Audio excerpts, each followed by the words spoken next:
ہڈی کا کام کر رہی ہے. لیکن اب سیدہ زینب کا کردار شروع ہوتا ہے. کربلا کی دھرتی پر اون و محمد کی شہادت، کربلا کی دھرتی پر جناب اکبر کی شہادت، کربلا کی دھرتی پر جناب قاسم کی شہادت. اس کے بعد اخیر میں امام عرش مقام امام حسین علی جدی والی سلام کی بھی شہادت ہوتی ہے. اے خاتون جنت کی کنیزوں، اگر ایک جوان کا ایکسیڈنٹ ہو جائے تو آج کی عورتیں دوپٹہ کہیں ہیں، سر کے بال کہیں ہیں، آؤ فگا ہیں، نوحہ خانی ہے. لیکن اللہ اکبر، ان شہداء کے سروں کو کاٹ کر کے نیزے پر بلند کیا گیا، اور جن شہداء کی لاشیں خیمے کے قریب رکھی ہوئی تھی ان لاشوں کو یزیدیوں نے اٹھایا اور اٹھا کر کے کربلا کے میدان میں ڈال دیا. اور اتنا ہی نہیں، آئینہ قیامت میں حضرت علامہ حسن بریلوی رحمت اللہ علیہ جس کتاب کی تصدیق امام اہل سنت نے خود کی ہے، وہ ارشاد فرماتے ہیں شہداء کے لاشوں سے ان کے کپڑوں کو بھی نکال لیا گیا. اور اتنا ہی نہیں، ان کے کپڑے نکالنے کے بعد ان لوگوں کے وجود پر گھوڑے کی ٹاپوں سے ان کے جسموں کو کچل دیا گیا. میں تم سے پوچھنا چاہتا ہوں اے خاتون جنت کی کنیزوں، آپ غور تو کریں، آپ اندازہ تو کریں، 6 مہینے کے معصوم علی اصغر کے وجود پر جب ان کی معصوم پسلیوں پر گھوڑے کی ٹاپوں سے کچلا جاتا ہوگا، اس وقت زینب کے دل پر کیا گزرتی ہوگی، رباب کے دل پر کیا گزرتی ہوگی. عورتیں پچھاڑے کھا رہی ہے، لیکن زینب کبھی علی بن کر، زینب کبھی حسین بن کر، زینب کبھی فاطمہ بن کر پورے گھرانے کو ساتھ دیتی ہے، لوگوں کو سہارا دیتی ہے. آپ غور تو فرمائیں، کربلا کے اندر خیموں کو لوٹ لیا گیا، بیویوں کی چادریں چھین لی گئی. وہ خواتین جن کے گھر میں سید الملائکہ جبریل امین اجازت کے بغیر نہیں آ سکتے، ان کے گھر میں بے اجازت جبرائیل آتے نہیں. قدر والے جانتے ہیں قدر شان اہل بیت، جن کے دوپٹوں کو چاند و سورج نے نہیں دیکھا، جس کا آنچل نہ دیکھا ماں محل نے، اس ردائے نزاہت پہ لاکھوں سلام. جن کے دوپٹوں کو چاند و سورج نے نہیں دیکھا، ان خواتین کے دوپٹے چھین لیے گئے. مگر قربان سیدہ زینب کا حوصلہ، زینب کہتی ہے اے نبوت کے گھر کی عورتوں، کل تک کہ تم اپنے چہروں کو دوپٹوں سے چھپاتی تھی، اب دوپٹے چھین لیے گئے، بے پردہ مت ہو جانا. اللہ نے بڑے بال تمہیں اس لیے عطا کیے کہ تم اپنے بالوں کو جو پیٹھ پر رکھتی تھی اب اپنے بالوں کو چہروں پر کر لو، بالوں کے ذریعے سے چہرے چھپا لو تاکہ بے پردگی کا شائبہ تک نہ رہے. میں تم سے پوچھنا چاہتا ہوں، آج کی بچیاں، آج کی لڑکیاں، آج کی خواتین تجوریاں دوپٹوں سے بھری ہوئی ہے، اس کے بعد بھی اپنے جسم کی نمائش کرتی ہے، اپنے بالوں کی نمائش کرتی ہے. اللہ اکبر، نرم نرم گدوں پر نمازیں قضا کی جاتی ہے، موبائل کا مس یوز کیا جاتا ہے، انٹرنیٹ پر موبائل کے ذریعے سے انٹرنیٹ پر جو ہے گندی تصویریں، گندی فلمیں آج کی نوجوان بچیوں کے لیے بہت زیادہ تفریح کا سامان ہے. کبھی دیکھا کوئی خوبصورت نظر آیا، دولت مند نظر آیا، دولت کی لالچ میں، حسن کی لالچ میں، پارکوں میں گھومنے کی لالچ میں کسی سے بھی دوستی کر لی. اے خاتون جنت کی کنیزوں، میں تم سے پوچھنا چاہتا ہوں، سیدہ زینب کبریٰ نے بھائی کے لاش پہ گھوڑے دوڑتے دیکھے، آپ کی آنکھوں میں آنسو تو تھے، لیکن جب دوپٹے چھین لیے گئے تو ان بیویوں کو سہارا دے کر زینب کہتی ہے اپنے بالوں کو چہروں پہ ڈال لو تاکہ یہ ظالم تمہارے چہروں کو نہ دیکھ سکے. پھر اس کے بعد کیا ہوا؟ اللہ اکبر، سیدہ بی بی سکینہ کے چہرے پر یزیدیوں نے تماچے مارے، اور تماچے مارنے کے بعد جناب سیدہ سکینہ رضی اللہ تعالی عنہا کے کانوں سے بالیوں کو کھینچ لیا گیا، اور جب بال کھینچے گئے، جب بالیاں کھینچی گئی تو سیدہ سکینہ سلام اللہ علیہا کے کان کٹ گئے اور خون کی فوارے نکلنے لگی. سیدہ سکینہ نے اپنی پھوپھی کو پکارا، پھوپھی پھوپھی کہہ کر کے پکارا. روضۃ الشہداء کے اندر لکھا گیا ہے، علامہ ابو اسحاق اسفرائینی بھی لکھتے ہیں، اور اللہ اکبر، سیرت کی جو کربلا کی سیرت پہ لکھی گئی کتابیں ہیں، بہت ساری کتابوں میں ہیں سیدہ سکینہ سلام اللہ علیہا کی جس نے بالیاں نوچی تھی اور اس نے کان کاٹے تھے، وہی بندہ تھا جس نے کربلا میں سب سے پہلا ماتم کیا تھا وہ ماتم بھی کر رہا تھا، سکینہ کے پازیب بھی اتار رہا تھا، وہ ماتم بھی کر رہا تھا، اور اس کے بعد بالیوں کو کھینچ بھی رہا تھا۔ کسی نے کہا ظالم تو ماتم بھی کرتا ہے، بالیاں بھی کھینچتا ہے، ماتم بھی کرتا ہے، پازیب بھی اتارتا ہے۔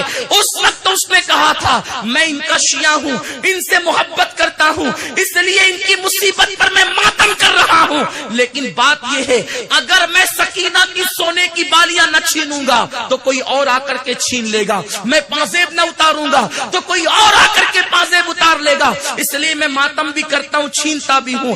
آج مجھے سننے میں آیا ہے کہ گجرات کی سرزمین پر سنیوں کی عورتیں، سنیوں کے لڑکے کربلا کے موقع پر ماتم کرتے ہیں۔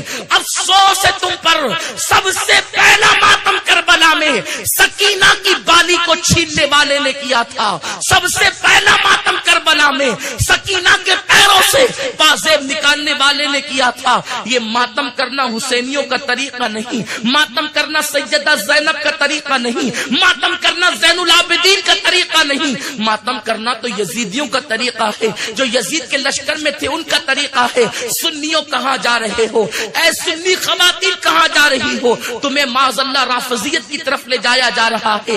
عرض یہ کر رہا تھا سیدہ سکینہ بے ہوش ہو کر کے زمین پہ گر پڑتی ہے، حضرت زینب ان کو بھی سہارا دیتی ہے۔ ایسے میں ایک عجیب منظر دیکھنے میں آتا ہے، مورخین لکھتے ہیں شہادت حسین کے بعد خیمے جل رہے ہیں، لاشوں پہ گھوڑے دوڑ رہے ہیں، مظلوم زین العابدین بیماری کی وجہ سے خیمے میں جلتے ہوئے خیمے میں پڑے ہوئے ہیں، اور زمین کے اوپر ہے، نیچے جو چمڑے کا بستر تھا وہ بھی یزید چھین کر لے گئے، مظلوم زین العابدین زمین پر ہے۔ ان کی کیا کیفیت تھی، جن کو آرام اور راحت کے ساتھ کبھی سینے پہ سلایا جاتا تھا، آج ان کے لیے بستر تک نہیں ہے۔ سیدہ زینب خیمے کی آگ پر چلتی ہوئی کبھی اندر جاتی ہے، کبھی باہر آتی ہے، کبھی اندر جاتی ہے، کبھی باہر آتی ہے۔ کسی نے پوچھا اے بی بی کیا تجھے تیری جان کی پرواہ نہیں ہے؟ تجھے تیری جان کی خبر نہیں؟ تو آگ پر کیوں چلتی ہے؟ زینب نے کہا کیا کروں، میرے بھائی کے، میرے بھتیجے کے خیمے میں آگ لگی ہے، اگر میں بھی چین سے بیٹھ جاؤں تو حسین کا بیٹا جل جائے گا، حسین کی نسل کس سے چلے گی، حسینی سیدوں کا سلسلہ کس سے چلے گا۔ اس کے بعد حضرت زینب نے خیمے کی آگ پر چلتے ہوئے اندر تشریف لے گئی اور اپنی پوری طاقت کو اکٹھا کر کے امام زین العابدین کو اپنے کاندھے پر ڈالا، اور کاندھے پر ڈالنے کے بعد آگ پر چلتی ہوئی لے کر کے آئی۔ اللہ اکبر! اسی لیے تو سیدہ زینب کا نام جب بھی ہمارے لبوں پر آتا ہے عقیدت کے ساتھ گردنیں جھک جاتی ہے۔ زینب تو نے ایک زین العابدین کو بچا کر کے قیامت تک کے حسینی سیدوں کو زندگی عطا کی ہے۔ اگر تو نے یہ کردار ادا نہ کیا ہوتا تو غریب نواز کا وجود کیسے ہوتا، محبوب الہی کا وجود کیسے ہوتا، قطب الدین بختیار کاکی کا وجود کیسے ہوتا، حضرت برکت اللہ عشقی مہروی کا وجود کیسے ہوتا، وارث دیوا کا وجود کیسے ہوتا، اللہ اکبر، مخدوم اشرف جہانگیر سمنانی کا وجود کیسے ہوتا، 12 اماموں کی امامت میں جو ہے وہ تقریباً 7 اماموں کی امامت کیسے ہوتی۔ آپ غور تو فرمائیں، زینب نے ایک زین العابدین کو بچا کر 7 اماموں کی امامت کو بچایا ہے، اور قیامت تک کے سجدوں کو زندگی عطا کی ہے۔ زینب وہ خاتون ہے، زینب تیری عظمت کو سلام، زینب تیرے کردار کو سلام، زینب تیری ہمت کو سلام، زینب تیری طاقت کو سلام۔ تو وہ عورت ہے کہ تو نے ثابت کر دیا کہ شیر خدا کی بیٹی کی جرأت کا یہ عالم ہے، تو فاتح خیبر کی طاقت کا عالم کیا ہوگا، فاتح خیبر کی قوت کا عالم کیا ہوگا۔ اسی لیے تو دنیا نے کہا ہے کبھی زنجیر ہلتی ہے، کبھی در کانپ جاتا ہے، علی کا نام سن کر اب بھی خیبر کانپ جاتا ہے۔ علی کی بیٹی کی طاقت کا اور جرأت کا یہ عالم ہے، لیکن قربان خیمے جل رہے ہیں، پیاس سے بچے بے ہوش ہیں، عصر کا وقت آ گیا ہے، لاشوں پر گھوڑے دوڑ رہے ہیں، بیویاں رو رہی ہے، ان قریب ایسا ہے کہ عصر کا وقت ختم ہو جائے گا۔ سیدہ زینب کہتی ہے اے بیویوں بہت رو چکی ہو، اور بہت رونا ابھی باقی ہے. اے عورتوں بہت رو چکی ہو، رونا باقی ہے. لیکن سنو نانا کی حدیث ہے، جس نے عصر کی نماز جان بوجھ کر چھوڑ دی اللہ اس کے اعمال کو برباد کر دیتا ہے. عصر کی نماز چھوڑنے والوں کا عمل چلا جاتا ہے. بیبیوں تم نے کربلا میں بہت مصیبت اٹھائی ہے، اگر عصر نہیں پڑھو گی تو مجھے ڈر لگتا ہے کہیں تمہارا عمل برباد نہ ہو جائے. اس لیے اب بھی تم پر نماز معاف نہیں ہے. اٹھو اور پہلے عصر کی نماز پڑھو. بیبیوں کو عصر کی نماز پڑھو، یہ حوصلہ دیا زینب نے. اس کے بعد رات آئی. وہ رات کیسی رات تھی؟ اس رات کو مورخین نے شام غریبہ کہا ہے، شام کربلا. اللہ اکبر. یوں تو ہر غریب کی شام عجیب ہوتی ہے. امام اہل سنت نے کہا جو مسافرت کی شام ہوتی ہے نا وہ بڑی عجیب ہوتی. صبح وطن پہ شام غریبہ کو دو شرف.